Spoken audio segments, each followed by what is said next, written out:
Minutes later, Ebere went to wake Chisom up and to redo her makeup just like she promised minutes before Chisom would be called out. Look at this girl, still sleeping, forgetting that we are gathered here today because of her. Chisom, wake up, Joe. Wake up, Ebere said, tapping Chisom. But Chisom would not wake. Chisom, wake up now, Ebere said, tapping Chisom Ada. Yet, Chisom would not wake. Ebere tried and tried, holding and shaking Chisom. Still, Chisom would not wake. And so, that was how Chisom's so much anticipated wedding was cancelled. However, in the evening, whilst Auntie Udoka, Ebere, and few other family and friends sat down in the compound, sadly thinking and wondering what could be wrong with Chisom, Chisom woke up and went out to meet them all.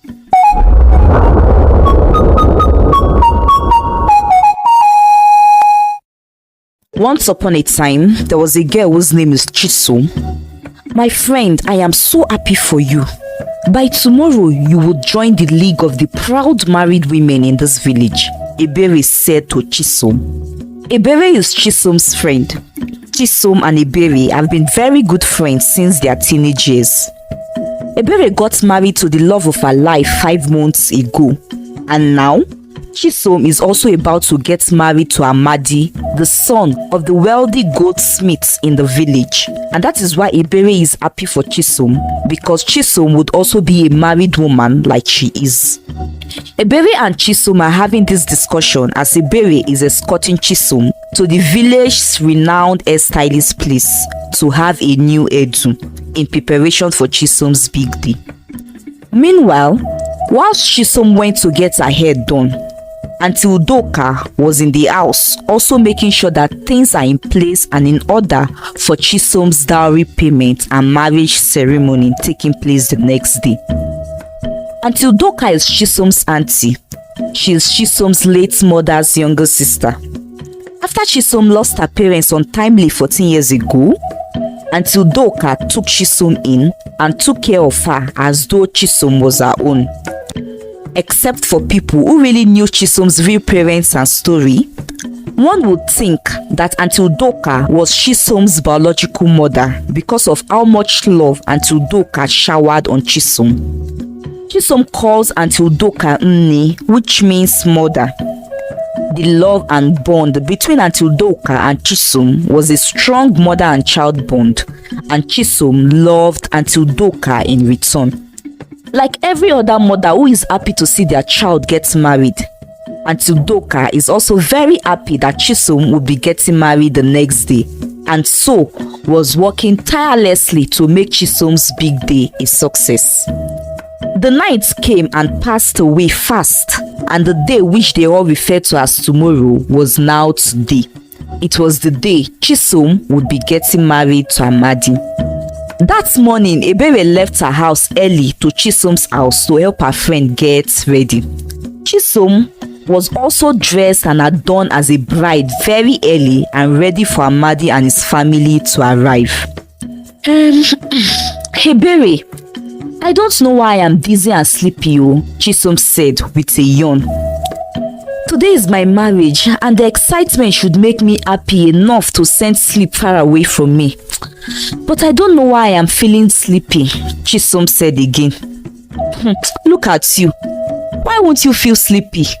You are so excited. I am sure you did not close your eyes all through the night yesterday, Ebere said. I slept a little, Chisom said in defense.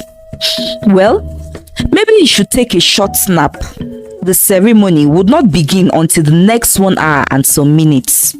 I would wake you up and redo your makeup minutes before you would be called out, Ebere told Chisom. Well, Chisom tried to fight the sleep off, but she was unable to, and so she took Ebere's advice to take a short nap. The ceremony began and Amadi and his people arrived in time. Minutes later, Ebere went to wake Chisom up and to redo her makeup just like she promised minutes before Chisom would be called out. Look at this girl, still sleeping, forgetting that we are gathered here today because of her. Chisom, wake up, Joe. Wake up, Ebere said, tapping Chisom. but Chisom would not wake. Chisom, wake up now, Ebere said, tapping Chisom harder. Yet, Chisom would not wake. Ebere tried and tried, holding and shaking Chisom. Still, Chisom would not wake. Scared, Ebere lowered her head to check for Chisom's heartbeats. She was relieved to know Chisom was still breathing. In order not to cause chaos, Ebere went to Auntie Doka and one of Chisom's uncle and quietly whispered to them, telling them about Chisom's state. Auntie Doka and the uncle excused themselves and followed Ebere inside. They could see Chisom's chest rising and going down as it is seen when a woman is sleeping. They could also hear her silently breathing. However, every attempt to wake Chisom up failed. More family members joined them in the room, and soon the information got to Amadi and his family and the guests present in the wedding ceremony, as Chisom kept sleeping and could not be brought out. "You were the one with her. What have you done to her?" Auntie Doka and another family member accused Ebere. Ebere kept crying and saying that she did nothing to Chisom. The village herbalist was invited, and so was the village chief priest. They both confirmed that Chisom was not dead, yet, despite all they did to try to wake Chisom up, they could not. Maybe she is dead though, or maybe she has been struck with a sickness, some of the people who had come as guests for the wedding kept saying.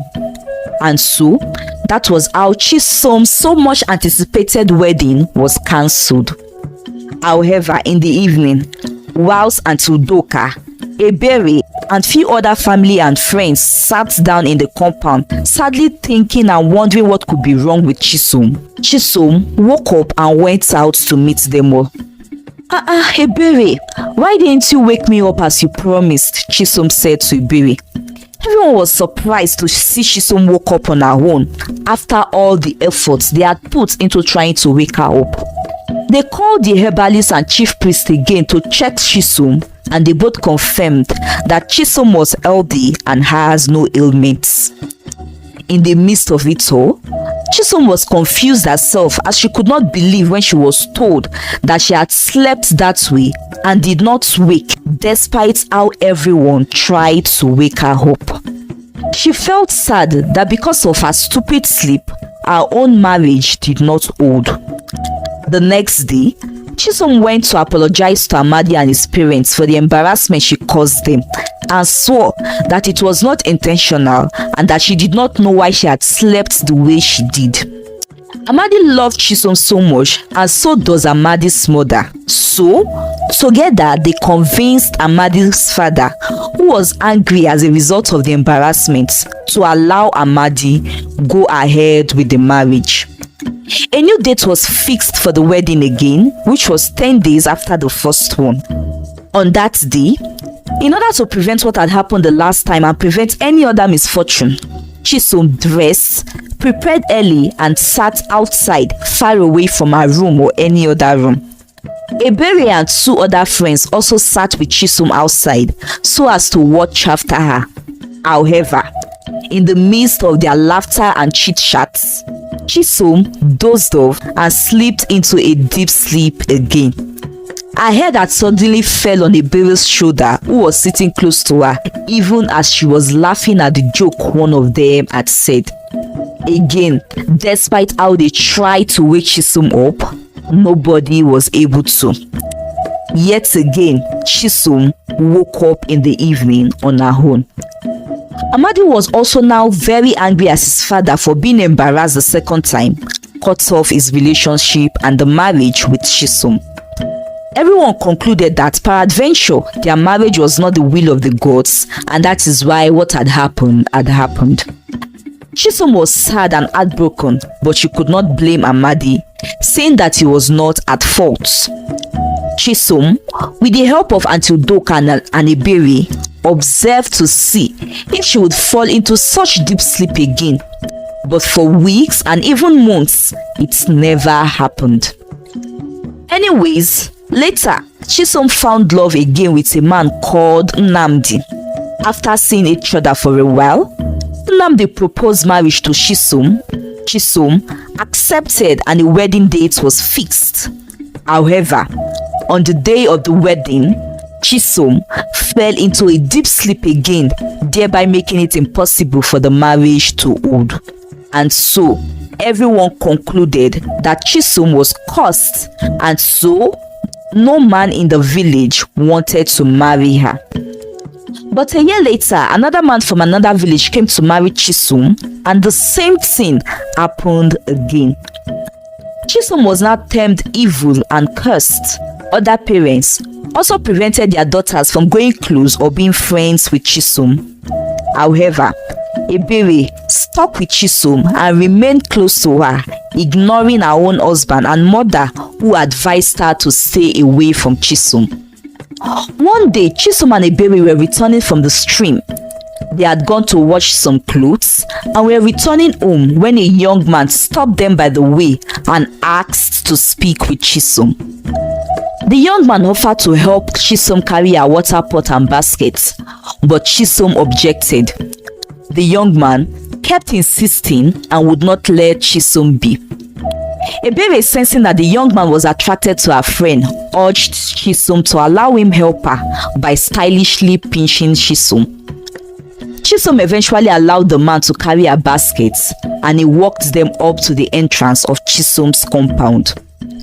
The man introduced himself as Obinna before he bade them bye. A few days later, Chisom was returning from the stream again. This time she was alone. Obinna came by again and helped Chisom carry her water pots.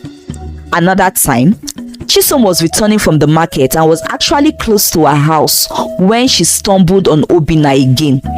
He helped her carry her basket and walked her home. By this time, Chisom knew not to object and refused Obinna's help and offer to carry her bag because she would never win against Obinna. That afternoon, Chisom was in the kitchen preparing the meal they would have for dinner when Ebere, who had come to see her, entered the compound screaming. "Chisom, Chisom, where are you?" Ebere called out to her in excitement. "Obinna is the prince," Ebere declared immediately she came face to face with Chisom. Prince Obinna had been away in London since he was 14, and so when he returned back to the village after his studies, not everyone could recognize him. Prince Obinna was a very humble man, and so he always chose to keep his identity away from the villagers since they could barely recognize him, because he wanted to be able to walk and associate freely with the villagers. Prince Obinna had seen Chisom from afar one day, even before the day he first approached her on the way from the stream. From the day he saw her, he liked her immediately. However, his sister, Princess Ifeoma, who was with him on the day he had first seen Chisom, told him to never go close to her because Chisom was cursed and falls into a deep sleep on her wedding day. Princess Ifeoma even told their mother, the queen, so as to stop Obinna and discourage him from chasing Chisom. But despite all his mother said, Prince Obinna called it bullshit and insisted that he was going to pursue Chisom, win her heart, and then marry her. Would Prince Obinna succeed in winning Chisom's heart? Even if he does, would Chisom deep sleep condition that happens every time she is about to get married make the marriage go through? Is Chisom's condition ordinary, or is there something or someone behind it? If so, what or who could the person be? I would have to stop here for now, as I do not want to make this video too long. Please check my next video for the concluding parts where the mystery would be unraveled. Thank you for watching, and see you in our next video. Bye.